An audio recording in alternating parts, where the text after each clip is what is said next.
Hey everyone. So I was thinking about this today and I just wanted to do a quick scope on it because I think it's a very interesting topic. I was originally an instrumentalist, so I kind of have a background in the beginning stages, at least, of what it takes to play an instrument. And I was trying to describe to some students what the posture in their mouth should be when they're singing. And I know that sounds kind of weird, but it really makes a difference in the way that you sound and in your overall tone production, and also in your comfortability. So in the tension that's in your voice, if you have the correct embouchure, embouchure, that's the word. And this article, I learned this word when I was playing in band. I played oboe, and embouchure is just the way you hold your mouth. It's the use of facial muscles in the shaping of the lips of the mouthpiece of a woodwind instrument or the mouthpiece of a brass instrument. And they show right here, like, look at this weird guy with his embouchure on his trumpet. Well, then I started to think, how can I explain this to my students in a way that's going to make sense? So I figured I would share that with you, whether you're a voice teacher or whether you are a student coming. And I found this website, which also kind of talks a little bit about that too. It's TVS, thevocaliststudio.com, and this is all about embouchure. And it says embouchure is a French word we use to describe the following physical components of singing: the jaw, the lips, and the teeth. It talks a little bit about beginning students not doing the right thing. There are some videos, which is awesome, helping shape the throat position, which is kind of what we're talking about today. And I really loved this sentence. If you do not maintain a good embouchure when singing, your voice will constrict, break, and a whole series of problems will unfold in your lap. That is so true, because if you are not having the correct placement with the physical part of our voice that we can see and control, you're going to have a lot of issues. So I'm going to go ahead and flip the camera around right now. Sorry. Here we go. Hey guys. Still at school, so if something happens, if someone comes over the announcements or something like that, I apologize. I'm just getting my little stand set up here, and we should be good to go. Oh, there we go. Mr. Stevens, I called it. See, I predicted it. I don't know why my stand doesn't want to stay. Ooh, sorry. Well, we'll do that for now. That's fine. So I was talking to my students about this today, like I said, and I was trying to decide, oh, look, a halo. I was trying to decide how I could explain it to them in a way that they would understand what I'm talking about. And everybody's mouth, you have a posture, you have a way that your mouth just is naturally. And what is going on with this hair? Do you see this? Oh my God, it's crazy. Anyway, so your mouth has a posture. Your mouth has a way of sitting, of being, so when you're producing your sound, you have a channel for it to come out. And I was trying to describe to them that you want it to be tall on the inside. Well, how do you do that? How do you make your mouth tall on the inside? The top of your mouth, the roof of your mouth, if you picture like this, these are your teeth. This right here, where it's hard, that's your hard palate. And then in the back here, where it's squishy, right back there, that's your soft palate.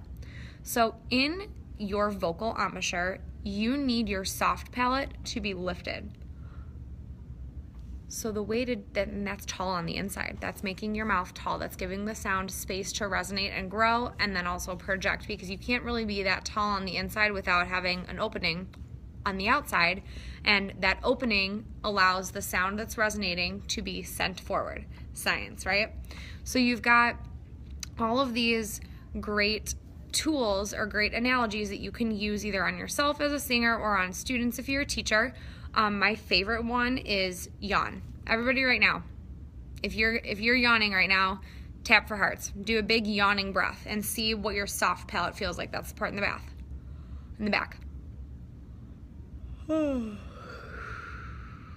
Okay, where you felt that cold air, that's your soft palate.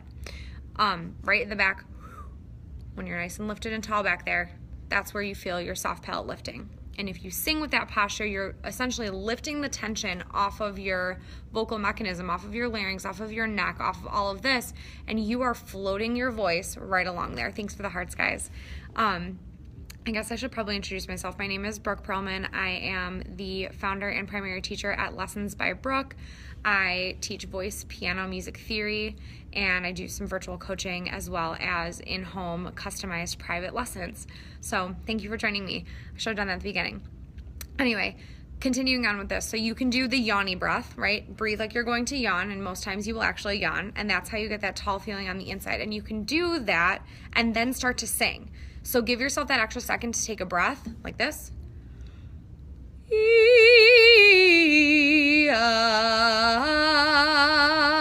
And you're setting yourself up for success, and eventually that becomes a habit.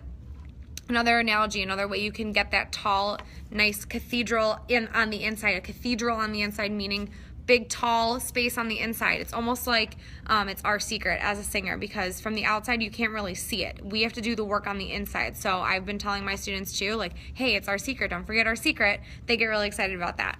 So that tall on the inside, think about when you have, like if you were to have an egg in your mouth, and try to hum like that.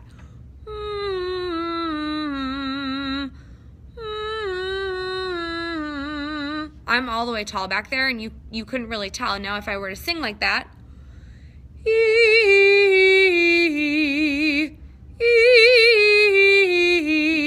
it really helps the sound resonate. If I wasn't doing that, I would be more horizontal, and it sounds like this. Which there's a time and a place for that tone. That's true. It's more of a pop musical theater sound.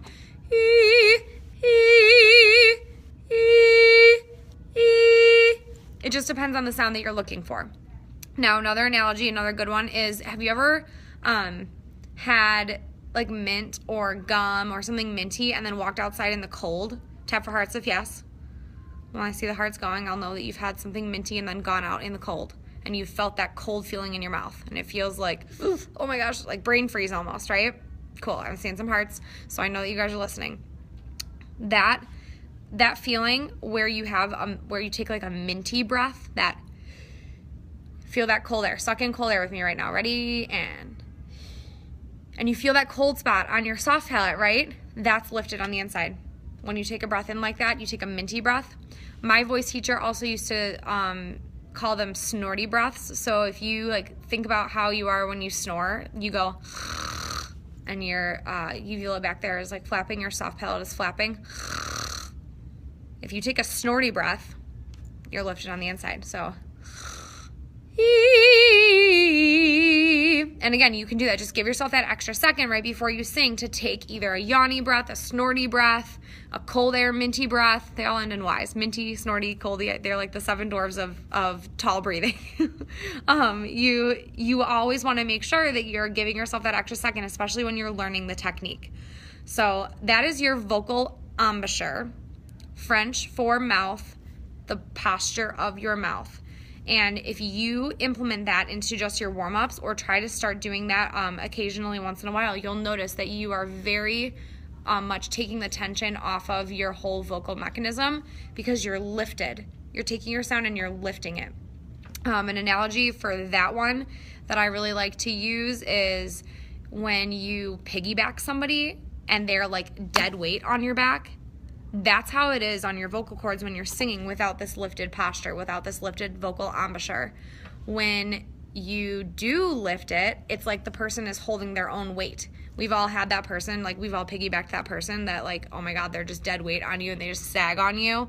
And we've all also piggybacked or been that person that's like, hey, I'm going to help you out. If you're going to piggyback me, I'm going to stay lifted. I'm going to lift myself up. I'm going to take some of the weight off of your back and use my body, use my strength. So you lifting right inside that little secret space, that creating that secret space for your voice to grow and to be mature sounding, and then sending it out, your audience is not going to know that you're thinking about these things, and eventually, like I said, it's going to become habit. So good vocal health, nice space on the inside, it'll help you produce a very nice sound. Any questions? if you have questions, you feel free to tweet me at BrookePerlman. You can email me at lessonsbybrooke@gmail.com. There's an E at the end of Brooke. You can also find me at lessonsbybrooke.com. And there's a contact page on my website. Comment on Instagram, whatever it is. If you have any questions ever, feel free.